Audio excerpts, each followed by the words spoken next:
Good morning student. अभी तक हम क्लास 6 में चैप्टर नंबर 4 डिस्कस कर रहे हैं, हीट। ठीक है, इसमें हमने लास्ट टाइम हीट के बारे में पढ़ा था और लास्ट टाइम हमने ये पढ़ा था कि ट्रांसफर ऑफ हीट किस तरीके से होता है, एयर में कैसे होता है, वाटर में कैसे होता है। और हमने पढ़ा था कि गुड कंडक्टर ऑफ हीट कौन से होते हैं, बैड कंडक्टर कौन से होते हैं, जिसको हम कंडक्टर और इंसुलेटर भी बोलते हैं। ठीक है, जिसमें हमने गुड कंडक्टर पढ़े थे जिसमें आपका आयरन हो गया, ठीक है, और बैड कंडक्टर में जैसे वुड हो गया, प्लास्टिक हो गया, यानी ऐसी ऑब्जेक्ट जिसके अंदर हीट इजीली ट्रांसफर हो सकती है। ठीक है, वो होते हैं गुड कंडक्टर। और ऐसे ऑब्जेक्ट जिसमें हीट आपकी ट्रांसफर इजीली नहीं हो सकती उसको हम बैड कंडक्टर बोलते हैं। ठीक है, तो हीट के बारे में पढ़ा था जिसमें हमने कुछ एक्टिविटी भी देखी थी, जैसे एक्टिविटी 4.8 देखी थी जिसमें हीट ट्रांसफर का हमने देखा था किस तरीके से हीट ट्रांसफर होती है। आज हम देखेंगे एक्टिविटी 4.9, इसका पेज नंबर है 42। तो सभी स्टूडेंट अपनी बुक में देखेंगे कि लाइट ए कैंडल, आपको एक कैंडल जलानी है। Keep one hand above the flame and one hand on the side of the flame, यानी एक जैसे भी पिक्चर में दिखा रहा है आपको 4.10 में कि एक हैंड तो आपको जो फ्लेम जल रही है उसको साइड में रखना और एक हैंड आपको उसके ऊपर रखना है। Do your hand feel equally hot, तो आप क्या ऑब्जर्व करते हैं कि आपका जो हाथ है दोनों वो इक्वली बराबर गर्म होते हैं या नहीं होते हैं। और दूसरी चीज़ आगे करने से पहले आपको ध्यान से रखना है कि बिल्कुल पास नहीं रखना है आपको फ्लेम पे, अगर ज़्यादा पास रखेंगे तो आपका हाथ जल सकता है, तो इसको ध्यान रखेंगे, केयरफुली बिल्कुल ध्यान से करना है।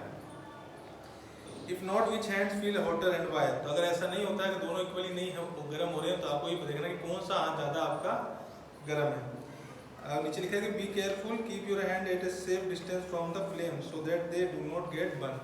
तो ध्यान रखना है कि ऐसा करने से पहले आप अपने हाथ को एक प्रॉपर डिस्टेंस पे रखें, बिल्कुल पास नहीं रखना है। ठीक है, ताकि जब आपका हाथ बर्न नहीं हो जाए, जल ना जाए। Notice that towards the top the air gets heated by convection, therefore the hand above the flame feel hot, यानी आप नोटिस करेंगे जो आपका ऊपर वाला हाथ है तो वो ज़्यादा आपका गर्म होगा, क्योंकि जो फ्लेम जल रही है उसका जो कन्वेक्शन के थ्रू जो हीट जा रही है वो ज़्यादा ऊपर की तरफ जा रही है। On the sides however there is no convection and air does not feel as hot as the top. ठीक है, और इसलिए कन्वेक्शन पर कोई भी साइड में ऐसा हीट नहीं जाती है जिसके थ्रू आपको जो आपका साइड का हाथ है उसमें कोई आपको ज़्यादा गर्म महसूस नहीं होता है। The people living in the coastal area experience in interesting phenomena during the day, the lands gate heated faster than the water. ठीक है, तो जो कोस्टल एरिया होता है उसमें क्या है, वहाँ के जो लोग होते हैं वहाँ पर क्या होता है, दिन के टाइम पे जो ज़मीन होती है वो ज़्यादा गर्म हो जाती है compare to water. The air over the land become hotter and rises, तो जो ज़मीन के ऊपर से जो हवा जाती है वो ज़्यादा आपको गर्म महसूस होगी। The cooler air from the sea rushes in towards, और जो पानी से एयर आएगी वो लगभग इतनी गर्म नहीं होती है, वो ठंडी आपको हवा मिलेगी। The warm air from the land moves toward the sea to the complete the circle, तो जो गर्म हवा आती है ज़मीन से जो आने वाली वो कहाँ जाती है, फिर समुद्र में, वो जो पूरा एक सर्किल को कंप्लीट करती है। The air from the sea is called the sea breeze, तो जो समुद्र से जो हवा आती है उसको हम बोलते हैं sea breeze. To receive the cooler sea breeze the window of the houses in coastal area are made by the face the sea, तो ठीक है, जो कोस्टल एरिया में जो घर बने होते हैं उनकी जो विंडो होती है वो किस तरीके से बनाई होती है, वो सी फेसिंग होती है, यानी जो आपका समुद्र होता है उसकी तरफ उसकी विंडो होती है, ताकि जो विंडो जो सी है वहाँ से जो आने वाली हवा ठंडी ठंडी हवा है वो इजीली घरों के अंदर आ सके। At night it is exactly the reverse, but जो रात होती है वहाँ पर जस्ट इसका उल्टा होता है। The water cools down more slowly than the land, जो पानी होता है वो जल्दी ठंडा हो जाता है कंपेयर टू जमीन। So the cool air from the lands move towards the sea, तो जो जमीन पे से ठंडी हवा आती है वो फिर जाती है समुद्र की तरफ। This is called the land breeze, इसको हम बोलते हैं land breeze।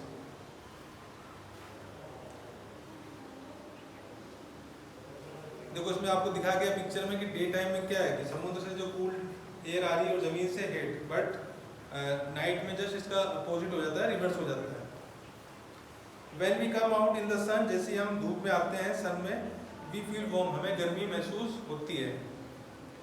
How does the heat from the sun reaches, तो आप कैसे अनुमान लगाएंगे जो सूरज से आने वाली गर्मी है वो हम तक कैसे पहुँचती है। It cannot reach us by conduction or convection as there is no medium such as air in most part of the space between the earth and the sun, तो जो सूरज से आने वाली जो गर्मी है वो आप तक, ठीक है, यानी हम तक कन्वेक्शन के थ्रू नहीं पहुंचती, क्योंकि स्पेस में कोई भी ऐसा मीडियम नहीं है एयर का, ठीक है, जिससे वो कन्वेक्शन के थ्रू हम तक पहुंचे। From the sun the heat comes to us by another process known as radiation. तो जो सूरज से आने वाली गर्मी है वो हम तक कैसे पहुंचती है? रेडिएशन के थ्रू पहुंचती है। The transfer of heat bye radiation does not require any medium. तो जो रेडिएशन से हीट आती है, ठीक है, उसके लिए आपको कोई भी मीडियम की जरूरत, मतलब सूरज से आने वाली जो रेडिएशन हीट है जो रेडिएशन के थ्रू आती है, उसके लिए उसको कोई भी मीडियम की जरूरत नहीं पड़ती है। It can take place whether a medium is present और नॉट, ठीक है। When we sit in front of a room heater we get heat by this process. जैसे कि हम अगर घर में रूम हीटर लगा हुआ है, अगर उसके हम सामने बैठे हैं तो आपको वहां से गर्मी महसूस होने लगती है। A hot utensil kept away from the flame cools down as it transfers heat to the surrounding by radiation। अब जैसे कोई भी आपने घर पे कोई भी यूटेंसिल रखा है, गैस के ऊपर रखा हुआ है, तो वो गर्म हो जाएगा, बट जब आप गैस से हटा देंगे, ठीक है, तो कुछ टाइम बाद धीरे धीरे अपने आप कूल डाउन हो जाता है।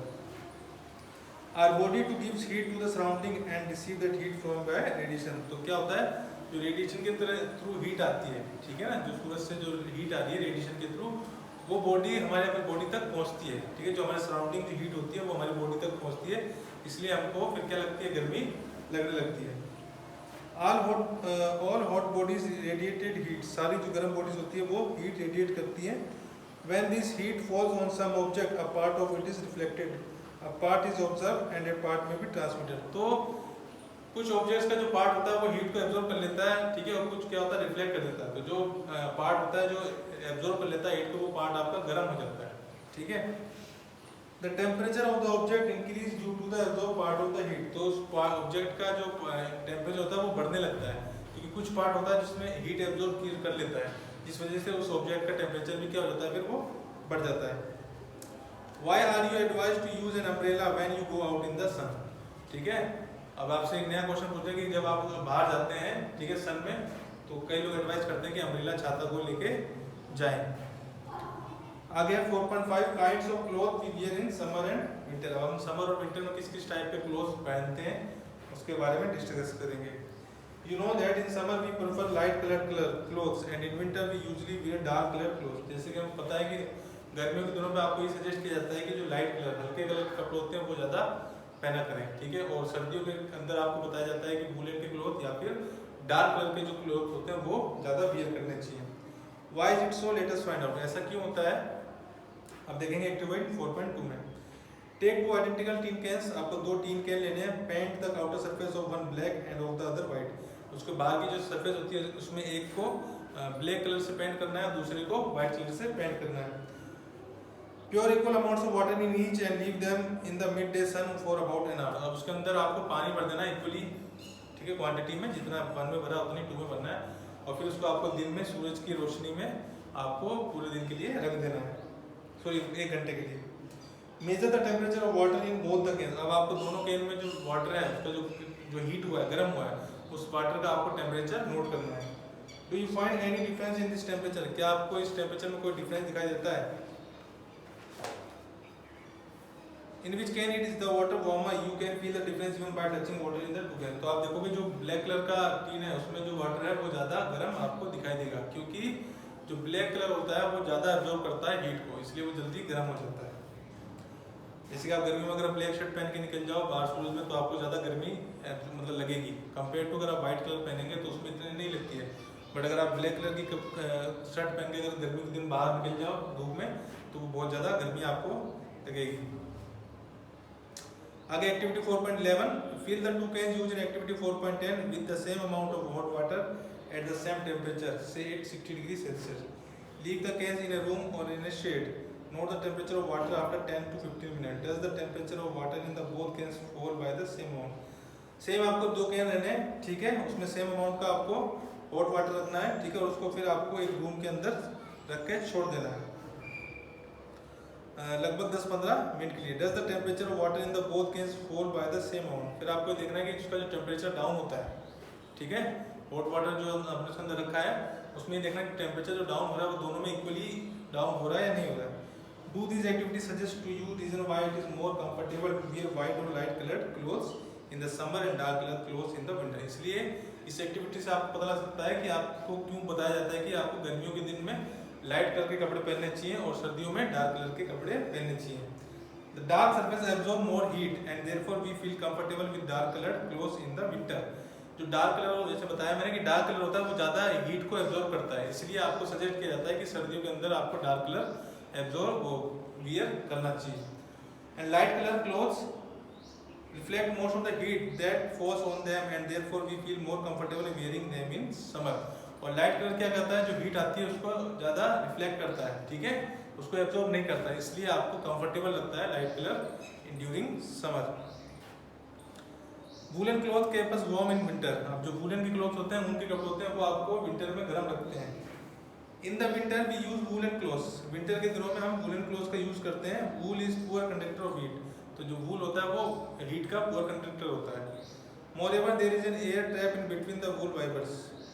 तो क्या होता है कि इससे आप जो एयर होती है वो फंस जाती है, जिसमें जो वूल होते हैं, ऊन होता है, उसके बिटवीन में। This air prevents the flow of heat from our body to the cold surrounding so we feel warm. तो ये क्या करती है, हमारी बॉडी को गर्म रखती है, ठीक है, ट्रांसफर होती है, इसकी वजह हमारी बॉडी गर्म रहती है, इसलिए हम अपने आप को गर्म महसूस करते हैं। Suppose you are given the choice in winter of using either one thick blanket or two thin blankets joined together, what do you choose and why? Remember that there would be a layer of air in between the blankets। क्या कह रहा है आपसे, suppose you are given the choice in winter of using either one thick blanket or two thin blanket joined together, what would you choose and why? Remember that there would be a layer of air in between the blankets। तो आपसे ये कह रहा है कि आपको अगर ये सजेस्ट किया जाए कि सर्दियों के दिन में आपको एक ब्लैंकेट दिया जाए, कंबल जो पतला सा हो, और एक कंबल दिया जिसमें दो कंबल मिक्स हो, लेयर हो, ठीक है, तो आप कौन सा सजेस्ट करेंगे? तो जाहिर सी बात है आप ज़्यादा जो मोटा कंबल है वो आपको ज़्यादा पसंद आएगा, क्योंकि उससे आपको ज़्यादा आपकी बॉडी ज़्यादा गर्म रहेगी, ठीक है। तो ये चैप्टर था और आई थिंक ये चैप्टर आपको कंप्लीट हो चुका है, ठीक है। अब इसके बुक वर्क है जो fill in the blanks, match the following और कुछ क्वेश्चन है, वो आप घर पे एक बार अपनी बुक में ही नोट करेंगे, ढूंढेंगे उसको, ठीक है। अगर मिल जाते हैं तो बहुत अच्छी बात है, नहीं मिलते हैं तो मैं आपको अपनी नेक्स्ट वीडियो में इसको करवा दूंगा, बट करना है एक बार आपको, ये जो होमवर्क ही है आपका, ठीक है। तो ये हीट का चैप्टर था, पूरा कंप्लीट हो चुका है। तो इसको जैसे आप पेज नंबर 45 और 46 पे, पेज नंबर देखिए 1 से 2 तो क्वेश्चन आंसर है, फिर आपको थर्ड में फिल इन द ब्लैंक्स है, एंड देन आपका फोर्थ में मैच करना है, और फिफ्थ में आपको क्वेश्चन आंसर के आंसर देने हैं, सिक्स्थ में भी है, सेवन्थ में भी है, और फिर 8 से लेकर 11 तक आपका क्या है, MCQs है, मल्टीपल चॉइस क्वेश्चन है, यानी आपको सिर्फ उसमें आंसर देने, आप कुछ ऑप्शन दे रखे हैं 4 ऑप्शन, उसमें से जो करेक्ट आंसर है वो आपको इसमें सेलेक्ट करना है, ठीक है। तो इसको आप घर पे जरूर कीजिएगा एक बार। और दूसरी चीज़, पहली चीज़ तो ये होगी कि आपको जो भी अभी चैप्टर में बताया गया है और आपको जो होमवर्क दिया गया है कि घर पर बुक वर्क करना है, ठीक है, और फाइंड करने, क्वेश्चन आंसर करके आपको बुक में ठीक करने हैं, और उसके बाद नहीं होते हैं, जितने भी मिलते हैं अच्छी बात है, नहीं होते तो मैं आपको बोर्ड पे कराऊंगा नेक्स्ट वीडियो में, तो आप वहाँ से उसको नोट डाउन कर सकते हैं। और सेकेंड थिंग्स इज कि जो भी आपको कराया जा रहा है अभी, इससे पहले वाला एक चैप्टर, इससे पहले आपको एक शायद टेस्ट दिया गया था, बट वो अभी तक मेरे को लग नहीं रहा है कि किसी भी स्टूडेंट ने आके स्कूल में चेक कराया होगा, ठीक है। तो एक तो वो टेस्ट हो गया, दूसरी चीज़ ये जो कल चैप्टर आई थिंक मैं उसके क्वेश्चन आंसर करा दूंगा आपको, ये चैप्टर फिनिश हो जाएगा, फिर ये दूसरे चैप्टर के भी क्वेश्चन आंसर आपको स्कूल में आके चेक कराने हैं अपनी नोटबुक में। ये क्यों करना है, ताकि हमको भी पता लगे, टीचर्स को भी, कि जो आपको वीडियो भेजी जा रही है उसको आप रेगुलर फॉलो कर रहे हैं या नहीं कर रहे हैं, ठीक है, और नहीं कर रहे हैं तो क्यों नहीं कर रहे हैं उसका भी रीज़न आपको देना है, ठीक है। और फिर दूसरी चीज़, थर्ड वन इज़ कि आपको से स्कूल में एक PTM रखी जाएगी, पेरेंट्स मीटिंग, जिसमें आपके पेरेंट्स को आना है, मैंडेटरी है जरूर, ताकि उनसे डिस्कस कर सकें कि आपको ऑनलाइन क्लास लेने में कोई दिक्कत तो नहीं हो रही है, ठीक है, या ले भी रहे हैं नहीं ले रहे हैं, ठीक है, नहीं ले रहे हैं तो क्यों नहीं ले रहे हैं, आपको एक कहते हैं कि जेन्युइन रीज़न बताना पड़ेगा क्यों नहीं ले रहे हैं, ठीक है। तो वो आप स्कूल में आएंगे, जब भी PTM होगी आपको कॉल करके या मैसेज के थ्रू आपको इन्फॉर्म कर दिया जाएगा, तो जब भी होगा तो प्लीज़ अटेंड जरूर करें मीटिंग आपकी PTM, ठीक है, ये आपके लिए बेनिफिट है, हमारे लिए भी है, ठीक है, ताकि आपके बच्चे की पढ़ाई से कनेक्टिविटी बने रहे, क्योंकि अभी तक स्कूल खोलने का कोई ऑर्डर आया नहीं है, जैसे ही ऑर्डर आता है वो आपको इन्फॉर्म कर दिया जाएगा, खुद ही पता लग जाएगा आपको न्यूज़ के थ्रू। अभी बताया गया था कि 2 तारीख से खुलने का है, बट अभी कोई ऐसा मैसेज आया नहीं है, वो 1-2 दिन में आएगा तो वैसे पता लग जाएगा आपको। लेकिन जब तक स्कूल ओपन नहीं होते हैं तब तक आपको ऑनलाइन ही पढ़ना है, क्योंकि अगर आप ऑनलाइन नहीं पढ़ेंगे तो आपकी जो क्लास है वो प्रमोट नहीं हो पाएंगे आप।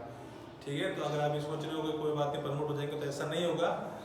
बिना एग्ज़ाम के, बिना मतलब मार्कशीट के आप प्रमोट नहीं हो गए। तो इसलिए आपको बताया जा रहा है कि प्रॉपर आप फॉलो करो। ठीक है, तो मिलते हैं हम अपनी नेक्स्ट वीडियो में इसके क्वेश्चन आंसर के साथ। Thank you.